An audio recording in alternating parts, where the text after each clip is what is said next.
JCB Godzilla versus super cycle robot.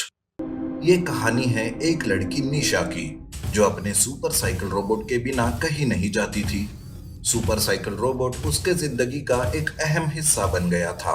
वैसे भी उसके अलावा उसकी जिंदगी में और कोई नहीं था। सुपर साइकिल रोबोट हर वक्त परछाई के साथ उसके साथ रहा करता था, पर इस बात पर उसे बहुत लोगों ने टोका। इस बात पर उसका जवाब होता, ये रोबोट मेरे पापा ने बनाया था।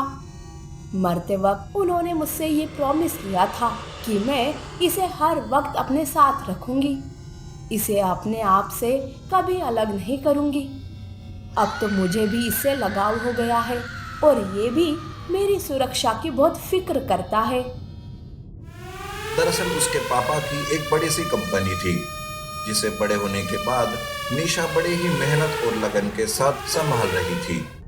पर ऐसे ही एक बड़े बिजनेसमैन का निशा पर दिल आ गया था और वो उसे और उसकी कंपनी को हथियाना चाहता था। वो बिजनेसमैन ने एक दिल तो बिल्कुल भी नहीं था। निशा से ज्यादा उसे उसकी कंपनी में इंटरेस्ट था। निशा भी उसके इरादों को भली भांति जान चुकी थी, इसलिए वो उसे जरा भी भाव नहीं देती।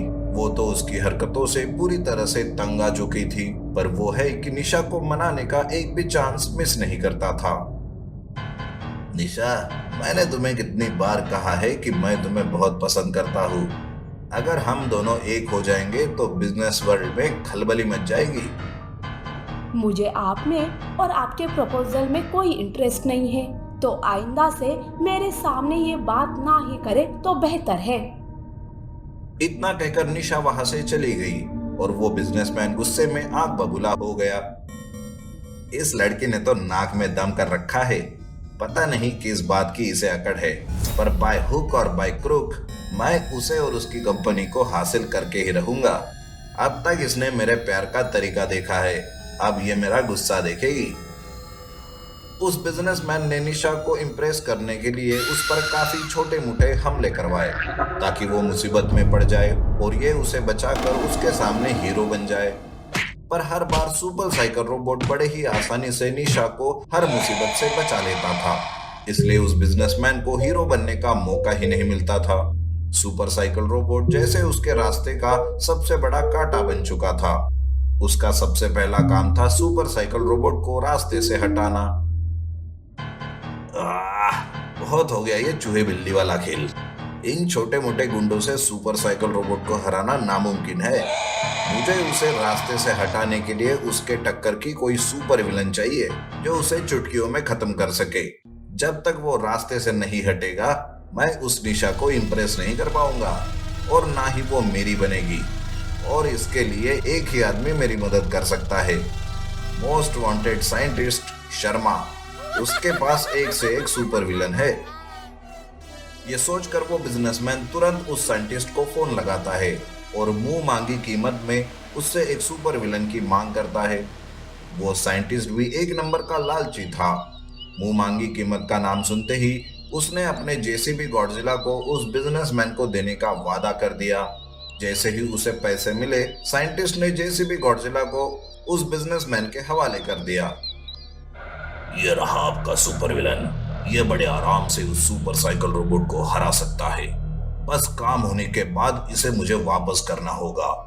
अगर इसे कुछ हो गया तो मैं आपसे डबल पैसे वसूल कर लूंगा। अरे सच में ये पागल साइंटिस्ट है। एक तरफ तो कहता है कि ये जैसे भी गॉडजिला बड़ी आसानी से सुपर साइकिल को हराएगा, तो दूसरी ओर डबल पैसे की मांग भी कर रहा है। लालची कहीं का। खैर, मुझे मेरा काम होने से मतलब है। अब इसे मैं उस निशा के घर भेजूंगा और जैसे ही उसका सुपर साइकिल रोबोट खत्म हो जाएगा, मैं हीरो की तरह एंट्री मारकर उसे बचाने पहुंच जाऊंगा। एक दिन निशा अपने सुपर साइकिल रोबोट को लेकर घर में ही बैठी थी कि तभी उसके घर के बाहर कुछ तोड़-फोड़ की आवाज सुनाई देती है। निशा खिड़की से बाहर जाकर देखती है तो उसकी आंखें दंग रह गई। जेसीबी गॉडजिला उसके गार्डन को तहस नहस कर रहा था। सुपर साइकिल रोबोट के सेंसर्स एक्टिवेट हो जाते हैं और वो तुरंत जेसीबी गॉडजिला को रोकने उसके सामने पहुंच गया। हे भगवान, ये राक्षस कहाँ से आ गया? ऐसा भयानक दुश्मन तो मैंने पहले कभी नहीं देखा। मेरा साइकिल रोबोट कहीं उसे कुछ हो ना जाए। निशा अपने घर में सुरक्षित थी, पर फिर भी उसकी नजरें खिड़की से बाहर जेसीबी गॉडजिला और सुपर साइकिल रोबोट की फाइटिंग पर थी। वो डर के मारे बार बार अपने नाखून चबा रही थी। तो यहाँ सुपर साइकिल रोबोट और जेसीबी रोबोट में घमासान युद्ध छिड़ गया। जेसीबी गॉडजिला पागलों की तरह सुपर साइकिल रोबोट पर वार किए जा रहा था, लेकिन सुपर साइकिल रोबोट की फुर्ती और लचीलेपन के सामने गॉडजिला ज्यादा देर टिक ही नहीं पा रहा था। तो दूसरी ओर वो बिजनेसमैन निशा के घर से थोड़ी दूर पर अपने एंट्री का वेट करके थक चुका था, और यहाँ इनकी फाइट खत्म होने का नाम ही नहीं ले रही थी। अरे कब जेसीबी गॉडजिला उस साइकिल रोबोट को हराएगा और कब मेरी एंट्री होगी? यहाँ कार में बैठे बैठे मैं पूरी तरह से पक चुका हूँ। मेरी कमर में भी अकड़ आ गई। मेरा सुपर साइकिल रोबोट हार नहीं सकता। कम ऑन रोबोट, तुम्हें जीतना ही होगा। एक तरफ गॉडजिला के जीतने की उम्मीद की जा रही थी, तो दूसरी ओर सुपर साइकिल रोबोट की। पर कहते हैं ना कि जीत आखिरकार सच्चाई की ही होती है। काफी देर लड़ाई के बाद सुपर साइकिल रोबोट ने गॉडजिला को मात दे ही दी और वो पूरी तरह से डिस्ट्रॉय हो गया। उस बिजनेसमैन को इसकी भनक लग गई और उसने वहां से निकलने में ही खुद की भलाई समझी और बिना देरी किए वो वहां से भाग गया और जाते जाते खुद के कान भी पकड़े। अरे बाप रे, ये सुपर साइकिल रोबोट तो काफी डेंजरस है। मैंने इसे हल्के में लेकर काफी बड़ी भूल कर दी। अब उस साइंटिस्ट को मुझे उस जेसीबी गॉडजिला के डबल पैसे देने पड़ेंगे। अरे मेरा तो भारी नुकसान हो गया। आगे से उस निशा और उसके साइकिल रोबोट से पंगा बिल्कुल भी नहीं लूंगा। हमेशा की तरह इस बार भी साइकिल रोबोट अपनी उम्मीदों पर खरा उतरा। निशा की गई पुलिस कंप्लेंट के बाद बिजनेसमैन का नाम सामने आया और उसे कड़ी से कड़ी सजा हो गई। वो निशा का बिजनेस हथियाना चाहता था, पर इन सब में उसका बिजनेस भी पूरी तरह से डूब चुका था। जादुई money tractor versus truck robot. बादल एक किसान था। उसके पास एक छोटा सा खेत था जिसमें वो खेती करता था। साल भर मेहनत करके जो कुछ उसे खेत में मिलता उसी पर उसका गुजारा होता था। बादल अमीर बनने के सपने देखा करता था। एक दिन वो खेत जा रहा था कि तभी उसे रास्ते में एक घायल हिरन मिलता है। अरे ये हिरन घायल है, इसे मैं पकड़कर बेच दूं या फिर जख्म पर दवा लगाकर जंगल छोड़ दूं? क्या करूं? हिरन को अगर जू में बेचूंगा तो अच्छे पैसे मिलेंगे। हाँ, यही करता हूँ, इसे पहले ठीक करता हूँ और बाद में बेचता हूँ। ऐसा सोचकर वो हिरन को लेकर घर आता है। घर पर बादल की बच्ची मधु हिरन को देखकर बहुत खुश हो जाती है। बादल उसके जख्मों पर दवा लगाकर उसे ठीक करता है। इस तरह कुछ दिनों तक हिरन बादल के ही घर पर रहता है।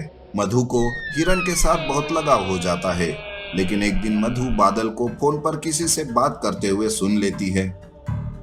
अरे सर, एक नंबर का हिरन है मेरे पास, आप जल्दी से आकर उसे ले जाइए और मुझे मेरे पैसे दे दीजिए। बादल की बात मधु समझ जाती है। तब वो सोचती है, पिताजी पैसों के लालच में हिरन को बेचना चाहते हैं, पर मैं ऐसा नहीं होने दूंगी। मैं आज रात ही उसे छोड़ दूंगी। मधु उसी रात हिरन के पास आती है। हिरन रस्सी से बंधी हुई थी और बादल खर्राटे मारकर सोया हुआ था। तब मधु हिरन की रस्सी को खोल देती है और कहती है, हिरन, तुम यहाँ से भाग जाओ, तुम्हारे लिए तुम्हारा जंगल ही सुरक्षित है। तभी हिरन बोल पड़ता है, मैं एक जादुई हिरन हूँ। उस दिन तुम्हारे पिता ने मेरी मदद की और आज तुम फिर से मेरी मदद करने आई। तुम्हारे पिताजी अच्छे हैं, बस पैसों की कमी की वजह से वो ऐसा सोचते हैं। इसलिए जाते जाते मैं तुम्हें एक उपहार देना चाहता हूँ, जिससे तुम्हारे पिताजी का सपना पूरा हो जाएगा। वो जादुई हिरन एक जादुई मनी ट्रैक्टर को प्रकट करता है और हिरन वहां से जंगल की ओर चला जाता है। दूसरे दिन मधु बादल को जादुई मनी ट्रैक्टर के बारे में बताती है। तब बादल जैसे ही ट्रैक्टर को चलाता है तो वहां से पैसे निकलने लगते हैं। देखते ही देखते बादल के घर के सामने पैसों का ढेर लग जाता है। पैसों को देखकर बादल बहुत ही खुश हो जाता है। अरे वाह, मैं तो अमीर बन गया, अमीर, मेरा सपना पूरा हो गया। बादल उन पैसों से बड़ी ही आराम से जिंदगी जीने लगता है, लेकिन उसे पैसों का घमंड आ जाता है। वो गरीब लोगों के साथ बड़ा ही दुर्व्यवहार करता है। वो गरीब लोगों की मदद तो क्या, उन्हें अपने सामने भी खड़ा नहीं होने देता। ऐसे में एक दिन सतीश ट्रक लेकर उसके घर आता है और कहता है, सर मैंने आपके लिए एक खास चीज बनाई है। ये देखिए, मेरा ट्रक कोई मामूली ट्रक नहीं बल्कि एक जादुई ट्रक है। तब सतीश उस ट्रक को एक रोबोट में बदल देता है। सतीश रोबोट पर लगा हुआ एक बटन दबा देता है, तब वो रोबोट चलने लगता है और रोबोट से भी पैसे निकलने लगते हैं। ये सब देखकर बादल चकित होता है। तब सतीश कहता है, देखा मेरा ट्रक रोबोट, आपके जादुई मनी ट्रैक्टर से भी अच्छा है। ये ट्रक रोबोट आपको पैसे भी देगा और आपकी रक्षा भी करेगा, मतलब आपका दुगना फायदा। वो सब तो ठीक है, पर तुम ये मुझे क्यों देना चाहते हो? आखिर इसके पीछे तुम्हारा कोई गलत इरादा तो नहीं ना? बस मुझे आपका वो जादुई मनी ट्रैक्टर चाहिए, उसके बदले आप ये रोबोट लीजिए। देखिए, ये दुगने फायदे की बात है। तब बादल भी सोच में डूब जाता है, लेकिन लालच के सामने वो सतीश की बात मान लेता है और उसे वो अपना जादुई मनी ट्रैक्टर दे देता है। सतीश उस ट्रैक्टर को लेकर वहां से चला जाता है। उसके जाने के बाद बादल रोबोट की उस बटन को दबाता है, पर वो रोबोट एक्टिव तो हो जाता है, लेकिन उससे पैसे नहीं निकलते। इधर सतीश जादुई मनी ट्रैक्टर को लेकर जंगल आता है। बेवकूफ कहीं का बादल, बिना सोचे ही अपना खजाना मुझे दे दिया। दरअसल सतीश ने पहले से ही कुछ पैसे उस रोबोट में छुपाए थे, इसलिए रोबोट के चलते ही पैसे निकलने लगे थे। बादल समझ जाता है कि उसके साथ धोखा हुआ है, तब वो गुस्से से बौखला जाता है और वो ट्रक रोबोट को लेकर सतीश का पीछा करते हुए जंगल आता है। बादल को उसका जादुई मनी ट्रैक्टर दिखाई देता है, तब वो रोबोट को उसे मारने के लिए भेज देता है। ट्रक रोबोट जादुई मनी ट्रैक्टर को मारने लगता है। तभी वहां हिरण प्रकट होता है। वो रोबोट को रोकता है। तुम इंसान बड़े ही लालची हो, जो नसीब से मिलता है तुम उसे भी अच्छे से नहीं संभाल सकते। बादल ने लालच में अंधे होकर मेरा दिया हुआ जादुई मनी ट्रैक्टर इस सतीश को दे दिया, और सतीश तुमने अपनी होशियारी से बादल को ही लूट लिया। अब ये दोनों चीज मैं तुमसे छीन रहा हूँ। हिरन जादुई मनी ट्रैक्टर और ट्रक रोबोट को गायब कर देता है और खुद भी गायब हो जाता है। इस तरह से लालच में आकर दोनों के हाथ से सब निकल जाता है और वो फिर से गरीब बन जाते हैं।